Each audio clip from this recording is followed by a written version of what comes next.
First of all, good morning, and I'm pleased to be here both on behalf of Secretary Sullivan, who is my boss, and also Governor Patrick and Lieutenant Governor Murray. I want to thank Nolan and Kurt and Roland and of course Matt Allen, whose life has intersected with mine in various cities. First of all, this is the first day of summer, and it's obviously going to require deployment of significant generation resources, but also energy efficiency. So I think it's very important that we note that today is a very important day in terms of how we look at things. And the arrival of Das Haus is particularly timely because it really presages the near future.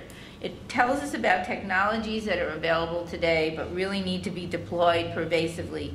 PV, heat recovery, climate control, triple pane windows, solar power, LED lighting, and high efficiency appliances.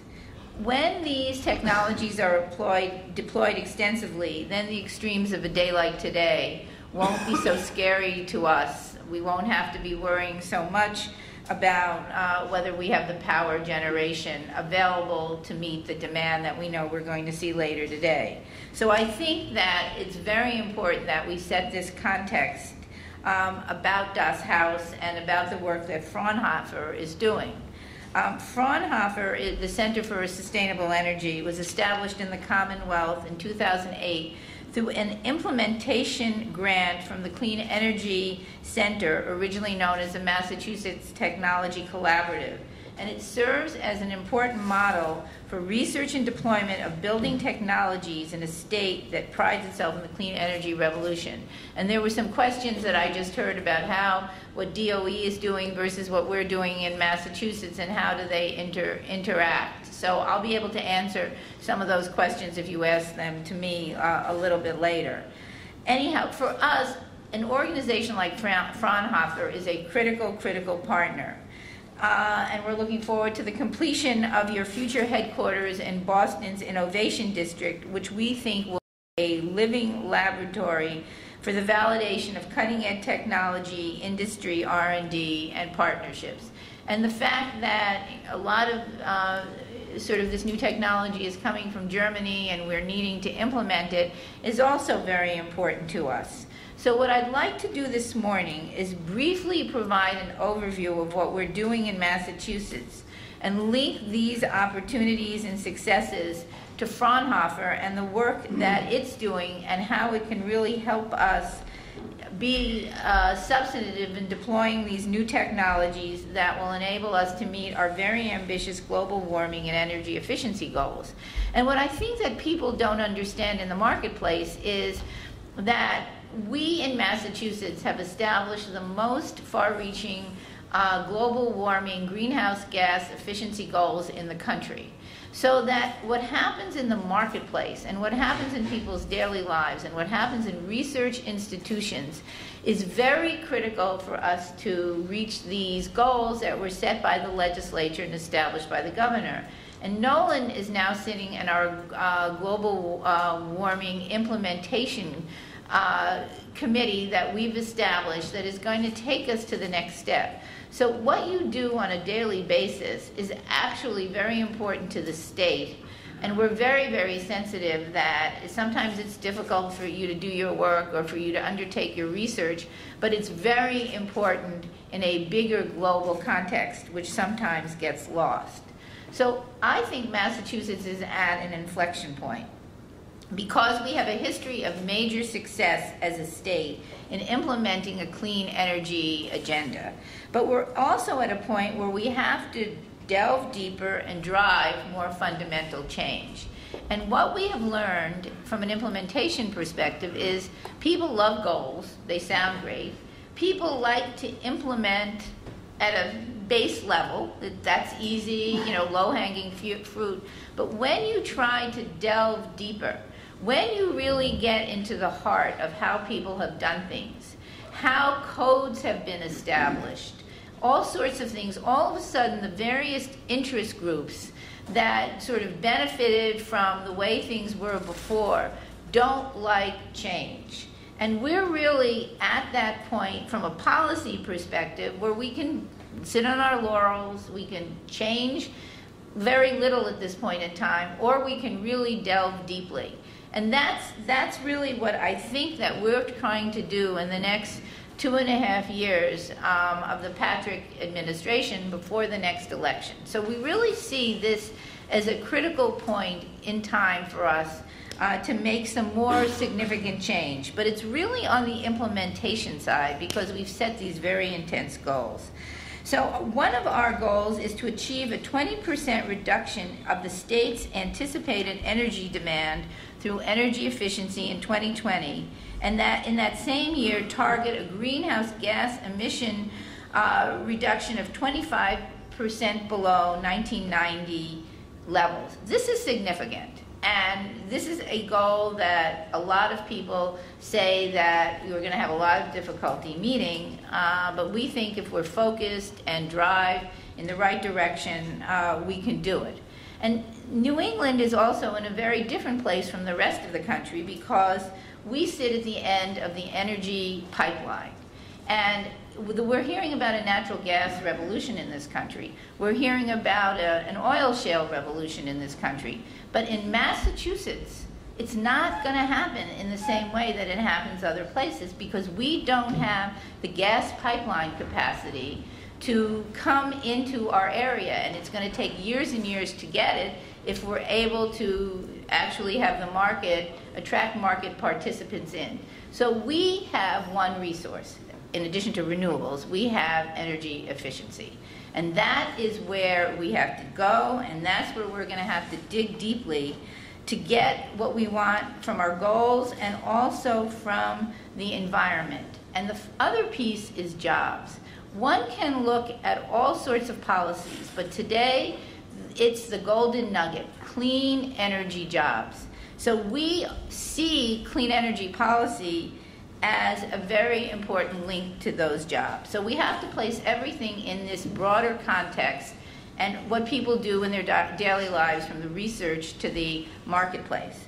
So let's just give you an example of where we've been.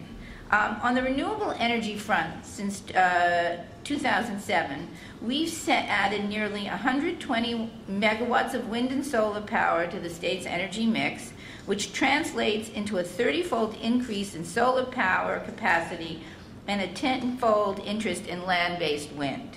The clean energy industry grew nearly 7% in Massachusetts last year and added thousands of jobs, 5,000 companies that employ nearly 64,000 clean energy workers. So our job number of 64,000 means a clean energy worker. It's a broad way of looking at the world, but we think at this point in time that's really the appropriate way of doing it. And of that clean energy sector, energy efficiency comprises the largest segment, which is at 54.5%. So I think it's very important to understand the numbers of where we have been, but we can't let ourselves rest on these laurels. And the other interesting thing is that relative to the rest of the country, Massachusetts has done pretty well in our unemployment levels. We're very, very low. I think that for that reason, it's really clean energy and other technology industries that have driven this state in a way that some of the rest of the country hasn't experienced. So as I said, we've designated energy efficiency as our first fuel, and we were ranked #1 by the American Council for an Energy Efficient Economy. And I have to tell you, we did beat out California, so not my apologies, but we're not going to let California take that back, I guarantee you, at least not on our watch here. We've reinvested a lot of the money that we've gotten from the Recovery Act to fuel energy efficiency projects, including a $16 million grant for a high energy performance building initiative to demonstrate ways to cut energy use in our own buildings across the Commonwealth.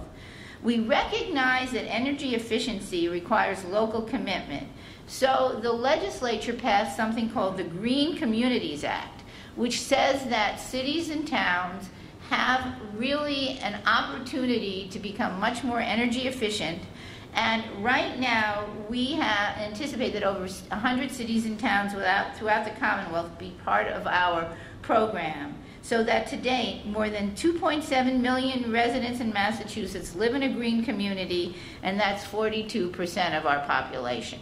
And we're expecting that to grow. To be a green community is not easy, and these local communities have to agree to a certain amount of renewable and get involved in a whole series of other set of initiatives. The other thing we have done to follow up on what we've heard today is we've established a nation-leading building code for energy efficiency, which is available as a local, and we're trying to make it deeper, and we're doing this as a local option for municipalities that want to set building standards 20 to 30% higher than the statewide building standards in energy efficiency. So we have very high codes, and we want to make them go deeper. As an example, other interest groups are very angry at us, and they're fighting us. And we were about to establish, or the Department of Public Safety was going to issue some very tough regulations, and they got pulled back very recently so that these other interest groups could, have a little bit more conversation. So when you try to do something, which is very much what might appeal to people, on one level, there's always going to be pushback on the other. And that's what makes government such a challenge. Which brings us to the future challenges. How to delve deeper to ensure continued success. We really need to raise the bar on energy efficiency, which really means that we have to engage groups that haven't been engaged in the same way before. Developers, architects, real estate interests, and customers. And so we heard a lot about that in the previous presentation, but it really happens in the state level. And one clear opportunity is building asset rating. And obviously what that does will increase energy awareness on the part of the customer and leads to comparisons among buildings. And then the real estate industry will value energy performance, which should ultimately lead to increases in energy efficiency. So it's really making the market work. It's the cars, just as we rate our cars and we rate our buildings. But as you know, anytime you try to develop metrics, it's not easy, it's complicated, and that's really what we're really trying to do. So we believe that the approach of rating and as an asset, rather than just the operations, will provide a better way to evaluate energy performance. And at the same time, we do have to bring in behavior, because behavior, we've learned, is very, very critical. And as they've done many more experiments on why people behave in certain ways, one of the things, of course, we've all noticed is that we're all competitive, and that if you can rank and you can get people to compete, you'll probably move that along on the behavioral scale. So truly, to reach this, though, we really have to deploy our technology better. We have to get new software. We have to understand properties of nanotechnology. We have to test building materials. We have to focus on building membranes. We have to ensure safe and secure building operations. Connect technologies. We have to connect this with efficiency and supply. And then you get into issues what's proprietary information. Utilities have so much information about our energy use, but it's proprietary. So how do you make it available in the marketplace in a way that's useful? These are all the things or the role for government in sort of pushing things along without intervening directly in certain market functions. So ultimately, improved performance requires a human element. People also need to feel today, even on this really hot day, that they're comfortable, that's the only way that they're really going to recognize the value of change, is if they experience it in a positive way. So we understand these issues as we begin to take the next steps. We know we have to be very sensitive to stakeholder concerns about the risk of technology, of innovation and deployment. And that's why we're really dependent on organizations like Fraunhofer, which add tremendous value to the dialogue, as we have today. They will help us understand the outcomes of what we're doing. They will help us understand metrics, and also then in a planning perspective, because this greenhouse gas initiative is 2020, but in 2050. I often think in the nursing home, I'm going to ask my child, and are we saving greenhouse gases? This is way out there, but we have to be focused on the future. Measure, evaluate, monitor, and verify if we're really going to know what works and what is successful. And this is where we're very dependent on a lot of the work that the Department of Energy is doing. So my message is that in Massachusetts, we are going to dig deeper. We're going to maintain our national leadership status. We know we need to commit ourselves to the next stage, but these will be even more difficult than what we've experienced. So really, from my perspective, our inflection point is rather to rest content on our considerable successes today, which we could do, or we can move forward in meaningful ways. So in conclusion, and this is where it's really a pleasure to be part of the Patrick administration, because the governor really wants to move to a sustainable energy future. And a few weeks ago, he gave a speech to that effect, that he wasn't satisfied in sort of being where we are, but he really does want us to move ahead.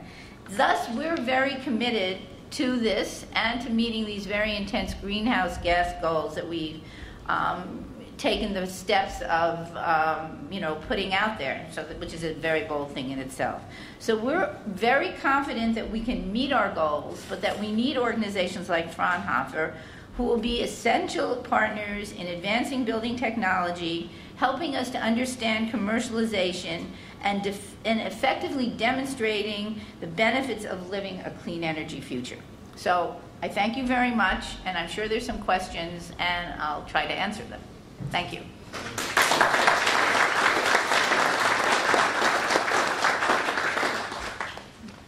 Does anybody?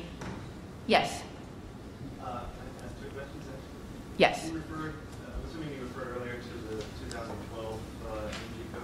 Yes. Is that on, do you know if Massachusetts is planning on adopting that, or Our plan is to move forward with that code, and there's a lot that's been going on in that area.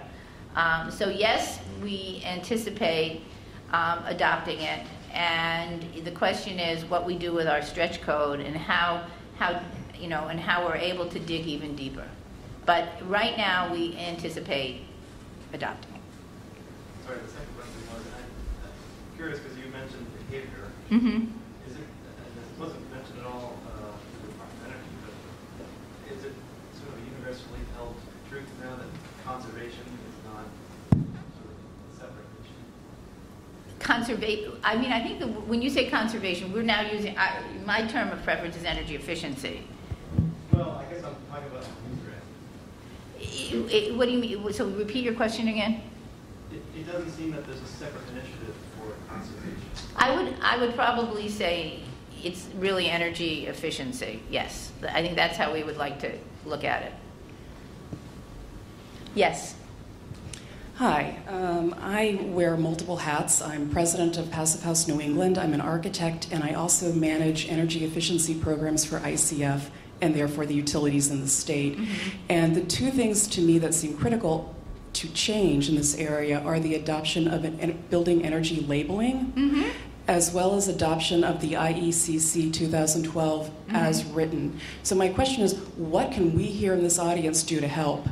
Well, there's actually a lot you can do, because there are, we're at this point where we're going to go forward with these codes. You can actually support these codes in written documentation and organize to make sure that there are certain voices that say, we have these really strict standards in Massachusetts. Let the market see where they are before we go forward with either intensifying them. So those voices are very organized at the legislature. And I think that people, who are not in the sort of public policy field are not sensitive to the impact that legislature will have. And we are actually at a very important moment, because the energy bill is coming out of the House, we believe, on Monday. And it's always good for those key legislators, particularly the Energy Committee and the Speaker's office, to hear from people who are supportive of challenge and moving forward, as opposed to, you know, voices that we're so advanced in Massachusetts, you know, let's just sit on where we are. And that's really what I'm thinking about as the inflection point. At the same time, you have to be sensitive to stakeholders, because they built their whole businesses, they built their lives, they on certain assumptions. And when you change these assumptions, you know, you affect people's livelihoods, you affect how they think about things. So they, you know, I don't think they mean to be forces of status quo, but they are. So those are the type of things that could be really helpful to us in the next few days. And the governor's office too.